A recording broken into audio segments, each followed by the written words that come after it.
This is Ian Cameron for Sportsbook Review, looking at the Big Ten West Division as we continue to count down the days till the kickoff of the college football season. Here's a look at the Big Ten West Division. If you missed the East Division preview, you can check back at the Sportsbook Review video archives and have a look at my thoughts on the East. Today we're looking at the Big Ten West, and we're going to start with the Iowa Hawkeyes, the defending Big Ten West Division champions.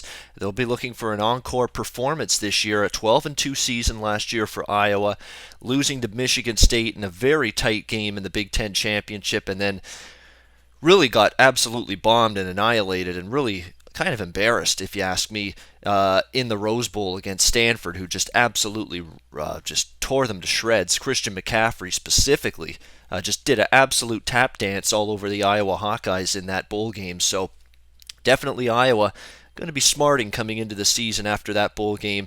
They were definitely an overvalued squad, I think, last year to a certain degree. They faced a light schedule. It wasn't loaded with a chock full of quality opponents. And this year, it's going to be a real test for them to see if they can continue that same success they had last year. They do have their quarterback, C.J. Beathard, returning. Not a prolific passer by any stretch of the imagination, but 17 touchdowns, 5 interceptions. He was still pretty good in terms of protecting the football. Both of their running backs are returning this year. 3 key offensive line starters returning as well. And for Iowa to have success offensively with a Kirk Ferentz coach team, you know what they got to do. They got to run the football effectively, and I think they should be able to do that this season.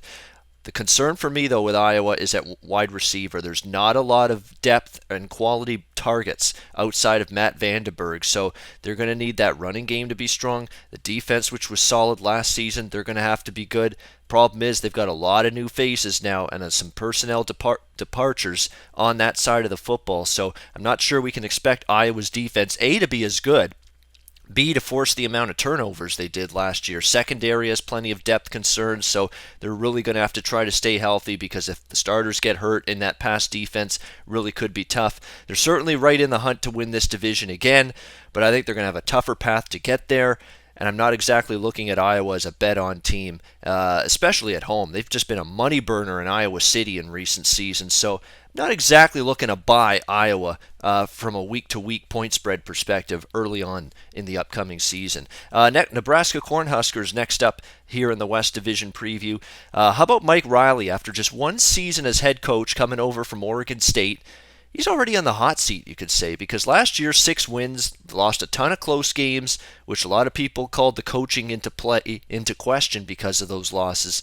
All of a sudden, Mike Riley, after one season, they're almost like, you got to win, and you got to win now, or else you may not be back. So all of a sudden, pressure's there on the Cornhusker second-year head coach. We'll see if he can handle it and be up to the task. Very tough schedule as well for Nebraska.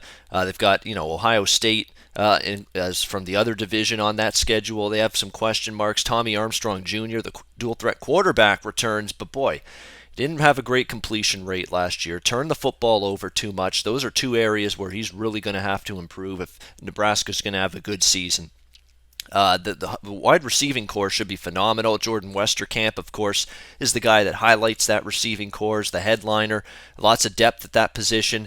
Offensive line, major concern. 4 new starters.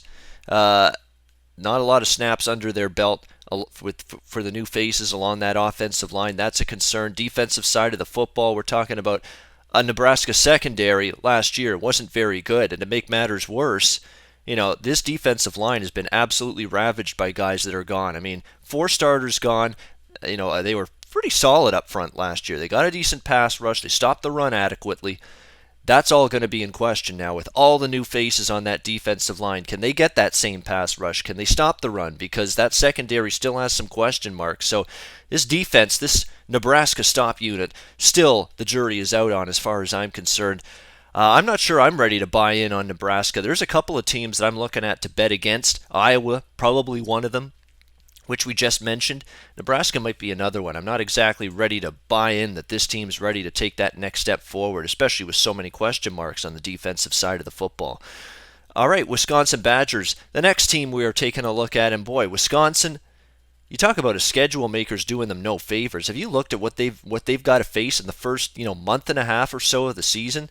Got to play LSU in non-conference play, and then in conference play, Big Ten action, they've got to play Michigan, Michigan State, and Ohio State. So, each teams get, of course, a certain set of teams from the other division. Well, it just so happens Wisconsin's got Michigan, Michigan State, and Ohio State from the East Division that they've got to play. They basically got the toughest teams, the three toughest and best teams from that division.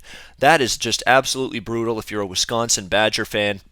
Terrible schedule that they've got. I mean, it's just absolutely going to be rough. So, getting straight up wins in the first month and a half, going to be a challenge here for Paul Chryst and his Wisconsin Badgers team. The offensive line, the good news is plenty of depth, plenty of returning faces, should be a good unit. Running back Corey Clement is back. He missed 9 games last season with an injury, but he's a senior running back. He should really help this ground attack that I think is going to be fairly solid for this Wisconsin team. The question is, Joel Stave graduating from the quarterback position. So Wisconsin will be breaking in a new QB this year. Likely either fifth-year senior Bart Houston or the Frosh Alex Hornibrook. Defense was strong last season, and it's a big reason why Wisconsin had the kind of year they did. But boy, the question is, 3 of their 5 leading tacklers gone from last season. Only one returning starter in the secondary as well for Wisconsin. So the pass defense, going to be interesting to see if they can hold up this season. Wisconsin, quarterback position doesn't have to be fantastic. Apparently, Paul Chryst seems to be leaning toward Hornibrook in that battle. But again, it's all about running the football for Wisconsin and playing defense. If they're able to do those two things, they're going to be a competitive team. I just don't like the schedule. I mean, it's hard to imagine them getting off to a flying start when you've got the 4 opponents I mentioned in the first month and a bit of the season. So the schedule doesn't do them any favors whatsoever. The defense, I don't think, is going to be any better than it was last year. It was good last year, but I think it might take a step back here this season, and that schedule is just absolutely daunting. So it's going to be a tough road to hoe, I think, for Wisconsin here from a scheduling perspective. All right, Northwestern Wildcats. How about Pat Fitzgerald, the job that he does? I mean, I think he's one of the more underrated coaches in college football. This is never a team on paper that is loaded with top-tier recruits, top-tier talent, but he always gets the most out of this team. Northwestern, a 10-win season last year. They get to another New Year's Day bowl game. Just solid with Pat Fitzgerald. And he is going to have this team competing hard every single week. And that's probably why Northwestern, since he's been there, they've been such a great bet as an underdog over the many years that Pat Fitzgerald has been there now as the head coach. And what's amazing about that 10-win season last year for Northwestern, they didn't have great quarterback play by any stretch. Clayton Thorson really struggled. His touchdown-interception ratio, especially late in the season, wasn't very good. His completion rate barely broke 50% for the season in completions. That's not good, but they had a solid ground game and a solid defense, and really that allowed them to hang in a lot of games and have a chance to win. Now, the good news for Thorson is he's back, with him being back, is that he did look solid in the spring game, which is a good sign for Northwestern, but he's got to still show it on the field. Wide receivers gone. All top 3 wide receivers from last year are all gone for this Northwestern team. But the spring game, apparently the new crop of receivers looked solid. So maybe a chance for them to reload, not so much rebuild at the wide receiver position. Offensive line should be really strong. All 5 starters back along that O-line this season. Defense has some holes to fill, especially along that defensive line. But the good news is there should be some increased depth along the defense to adequately fill those roles. Northwestern, to me, once again, has some challenging games on their schedule. Michigan State, Ohio State, and Iowa stand out. But again, it's a team that's been very good in the underdog role from a point spread perspective. That's probably the role I'd be looking at backing Northwestern in again this season. I mean, there's not a team to lay points with, not a team maybe to trust in those pick 'em to short, type of price ranges. But if you can get them as a significant underdog, specifically a touchdown or more, that's really where I find you can make some good money with this Northwestern team. Probably in that role, touchdown or more of an underdog. That's probably the way I'd be looking to back Northwestern this season. Minnesota Golden Gophers, next up, first full season as head coach for Tracy Claeys. He replaced Jerry Kill, who had to retire due to health concerns, and really he's putting his fingerprints all over this team because he's totally revamping the offensive coaching staff, including bringing in former UL Lafayette offensive coordinator Jay Johnson, he's the new OC here in Minnesota. The plan is to run that pistol-based offense that Jay Johnson implemented at Lafayette. It's going to have elements of up-tempo, no-huddle offense, but the plan is they're going to vary the tempo. It's not going to be no-huddle, fast-paced throughout the games. They're going to do, regular tempo, maybe mix in some up-tempo. But either way, they're trying to, give a jolt to this offense. That's going to be probably, you're going to see Mitch Leidner, who's back as the quarterback this year for Minnesota. He's probably going to run the football even more. I mean, we saw the ability of him to make plays with his feet last year, which sort of hid the fact that throwing the football, he was very erratic at times. So I think they want Mitch Leidner to be a running quarterback just as much as he is a throwing quarterback this year. And I think he should actually be a decent fit as a quarterback to run this pistol formation that they're going to implement here in Minnesota this year. Receiving core is expected to be much deeper this season. The defensive line should still be solid with 3 starters back, plenty of experience at linebacker. The concern defensively, and maybe for this team overall, the Golden Gophers, is that secondary. Just absolutely crushed by departures from last year's very strong secondary, which was very good in pass defense. So, being able to stop potent quarterbacks could be an issue for Minnesota this season. We'll see if their secondary is up to the task, but lots of question marks there. We'll see how they fare. I mean, they're solid in the trenches. Experienced quarterback now in Mitch Leidner, 3rd year with Minnesota. Secondary's a big concern, but very good in the underdog role has Minnesota been, much like Northwestern, and probably the preferred point spread role for them this season will be looking at them in the underdog role as well. All right, let's move on now to the Illinois Fighting Illini. How about Lovie Smith, the hire by Illinois to bring him in as the new head coach? Lovie Smith, 5th head coach for Illinois in as many seasons. That just tells you how bad things have been there. But Lovie Smith with that NFL pedigree, Chicago Bears, Tampa Bay Buccaneers, I think it's actually long-term going to be a good hire. I think he's going to really boost this team. I think he's going to get better recruits, I think. I think the Lovie Smith name holds some cachet with young players, especially in that state of Illinois, that remembers Lovie Smith well from the Chicago Bears days when they had so many good teams under Lovie Smith's watch. So I think he's going to boost recruiting there in Champaign. There's no question, but it's going to take time. I mean, he's got a big job ahead of him. His recruits aren't in there yet.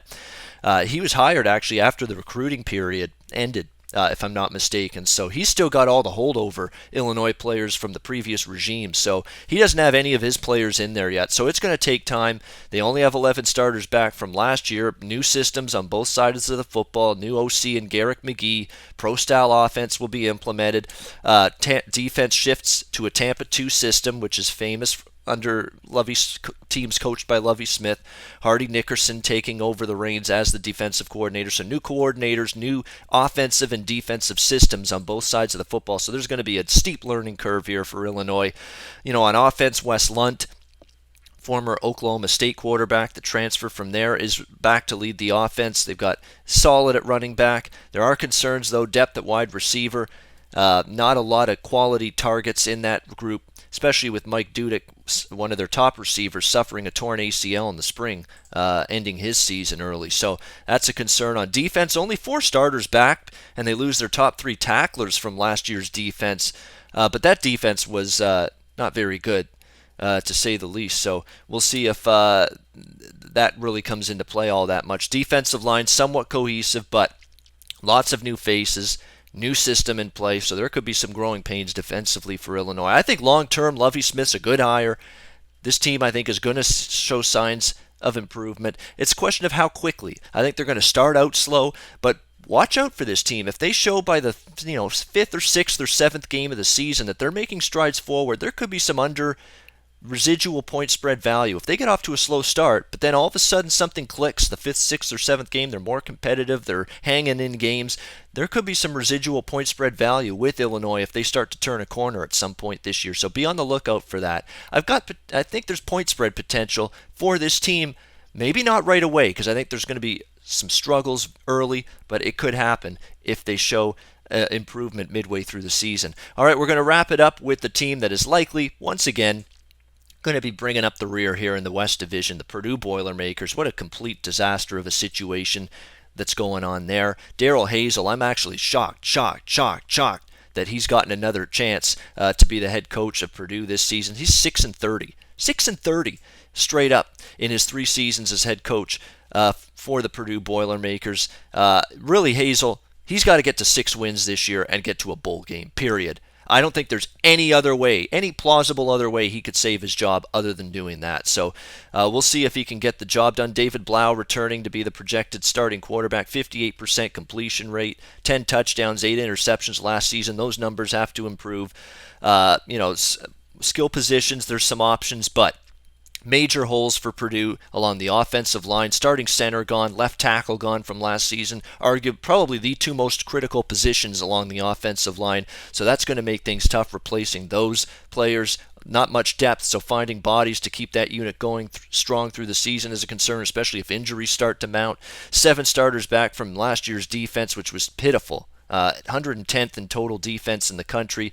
They're very thin along the defensive line, as well as the secondary. So, defensive concerns are definitely something that could carry over to this season. Lack of a pass rush last year, suspect coverage down the field. They could be a problem in both of those areas for Purdue, and that's not a recipe for success. And the gap that Purdue's got to overcome to close the gap on the other teams in this conference, it's unbelievable. So I think it's a long road back for Darrell Hazell, and I just don't know if I see it happening here, if he can close the gap on the rest of the teams in this Big Ten. And if he doesn't close the gap on the other teams, I think we're going to consider Darrell Hazell's coaching tenure here in Purdue closed. And I think that's probably what will end up happening. All right, that's going to wrap up my look at the Big Ten West Division for the upcoming college football season. We're moving on to the Big 12, and I'll be talking about that conference coming up in the coming week. Always on the go?